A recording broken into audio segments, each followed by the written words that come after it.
Sıra Boris. Ez vê dengê xwe ji Mêrdînê serî de taybet Mêrdîn û Riha. Ekî dizî dikişînin wana müsaade nekin. Özellikle Mardin halkıma, Yüce halkıma ve Yüce Urfa halkıma özellikle sesleniyorum. Bu tür dizilere müsaade etmeyin. Bizim babalarımız 2 eşli, 3 eşli de olduğu dönemlerde bile asla ve asla annelerimiz babalarımıza ihanet etmemiştir. Bunu hiçbir şekilde de kabul etmemişizdir. Annelerimiz, kadınlarımız çok şerefli, izzetli, namuslu, hasiyetli insanlardır. Dizilerde bu çarptırılıyor. Senaristler muhtemelen onlar afyonlanmış bir beyinleri vardır. Onlar kötü bir şekilde bunu servis ediyorlar. İnsanlara bunu aktarıyorlar.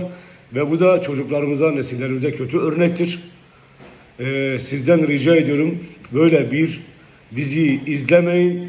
Bunun için ben sonuna kadar arkasında duracağım. Bu paylaşımlarımdan da vazgeçmeyeceğim. Ve bir de televizyonlarda, burada da Türkiye'deki savcılığa ve adalete sesleniyorum. Eğer Türkiye'de adalet varsa, savcılık varsa, burası gerçekten de İslam ülkesi ise o televizyonda, kadın programlarında kocasını bırakıp başka bir adama kaçıp sonra kocası gelip televizyonda gel seni kabul ediyorum. Bu tür muhabbetler, bu tür programlar, etkinlikler evli olan çiftlerin hassasiyetiyle oynuyor ve onların yuvasını bozuyor. Ve o bazı nefsine yenik kadınlar veya erkekler onları örnek alarak, feyiz alarak, onlar yuvasını bozarak aynı şekilde onlara bakarak örnek bir davranışta bulunuyor.